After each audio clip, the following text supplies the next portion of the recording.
नमस्कार। तो ज्येष्ठ का महीना मतलब साल का वो टाइम जब सूरज अपनी पूरी ताकत दिखाता है और गर्मी अपने चरम पर होती है।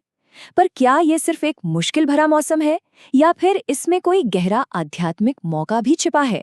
चलिए आज इसी बात की तह तक चलते हैं और ज्येष्ठ महीने के इस गहरे मतलब को समझने की कोशिश करते हैं। और पता है, यही सवाल, यही इस पूरी बातचीत का सेंटर है। जब बाहर की दुनिया मुश्किल लगने लगती है, चाहे वो मौसम की वजह से हो या जिंदगी की किसी और चुनौती से, तो हमारा विश्वास, हमारी आस्था हमें कौन सा रास्ता दिखाती है? बस इसी सवाल को मन में रखकर आगे बढ़ते हैं। तो चलिए सबसे पहले ये समझते हैं कि आखिर ये ज्येष्ठ महीना है क्या। ये सिर्फ कैलेंडर का एक पन्ना नहीं है, बल्कि प्रकृति की उस जबरदस्त ताकत का प्रतीक है जब पूरी धरती गर्मी से तप रही होती है। तो ज्येष्ठ, जिसे हम आम भाषा में जेठ भी कहते हैं, ये विक्रम संवत कैलेंडर का तीसरा महीना होता है। ये आमतौर पर मई जून के महीने में आता है और यही है ग्रीष्म ऋतु, यानी गर्मियों का पीक टाइम। तापमान आसमान छू रहा होता है और नदियाँ, तालाब सब सूखने लगते हैं। सही मायने में ये वो वक्त है जब प्रकृति हमें अपनी प्रचंडता का एहसास कराती है। अच्छा, अब एक मजेदार सवाल। इस महीने का नाम ज्येष्ठ ही क्यों पड़ा? इसके पीछे ना एक बहुत ही दिलचस्प खगोलीय और आध्यात्मिक वजह छिपी हुई है। देखिए, हिंदू ज्योतिष में 27 नक्षत्र होते हैं और उनमें से एक का नाम है ज्येष्ठा नक्षत्र। और जानते हैं ज्येष्ठ शब्द का मतलब क्या होता है? इसका मतलब है सबसे बड़ा, सबसे वरिष्ठ या सबसे प्रमुख। तो मतलब इसके नाम में ही इसकी अहमियत छिपी है। और ये जो शास्त्रीय सूत्र है ना, ये बात को और भी साफ कर देता है। देखिए, हिंदू पंचांग महीनों के नाम उस नक्षत्र पर रखे जाते हैं जिसके साथ पूर्णिमा यानी पूरा चांद होता है। तो जिस महीने की पूर्णिमा को चांद ज्येष्ठा नक्षत्र में होता है, बस उसी महीने को ज्येष्ठ मास कहा जाता है ना? एकदम सटीक और वैज्ञानिक तरीके।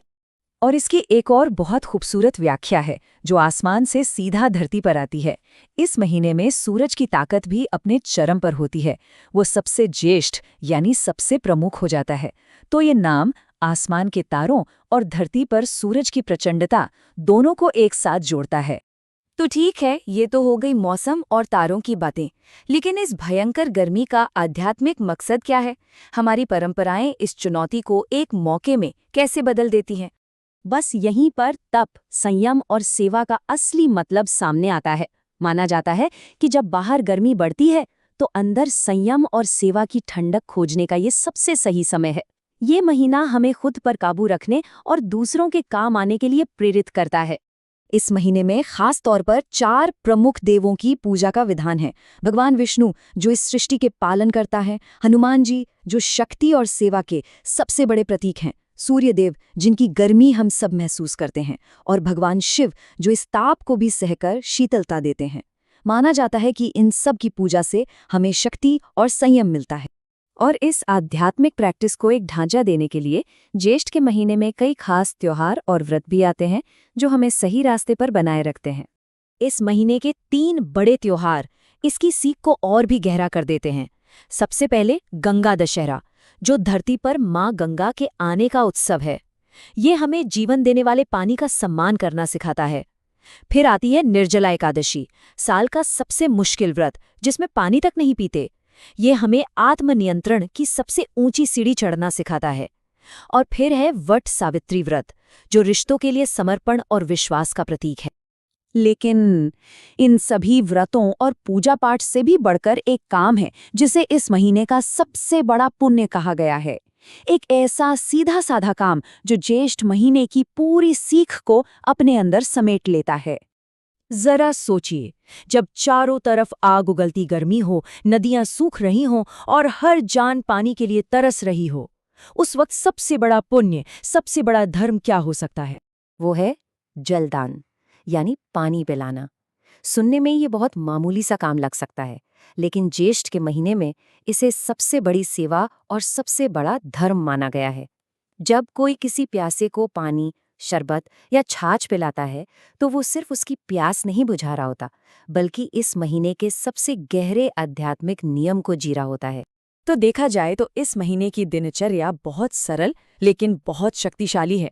सुबह जल्दी नहाकर शरीर और मन को साफ करना, फिर अपने देवी देवता की पूजा करना और उसके बाद सबसे जरूरी काम प्यासे को पानी पिलाना और दूसरों की मदद करना। यह संयम और सेवा का एक पूरा साइकिल है। तो असल में बात यह है कि ज्येष्ठ का महीना बाहर की गर्मी के बीच अपने अंदर आध्यात्मिक ठंडक पाने का महीना है। ये पुण्य कमाने का एक मौका है, जब हम अपनी सहूलियत से ऊपर उठकर दूसरों की ज़रूरतों को समझते हैं। और ये हमें एक बहुत बड़े सवाल पर लाकर छोड़ देता है कि हम अपनी ज़िंदगी की मुश्किलों को, अपनी परेशानियों को एक आध्यात्मिक अवसर में कैसे बदल सकते हैं। ज्येष्ठ का महीना हमें यही सिखाता है कि हर चुनौती के अंदर एक गहरा मकसद छिपा होता है, बस उसे खोजने की ज़रूरत है।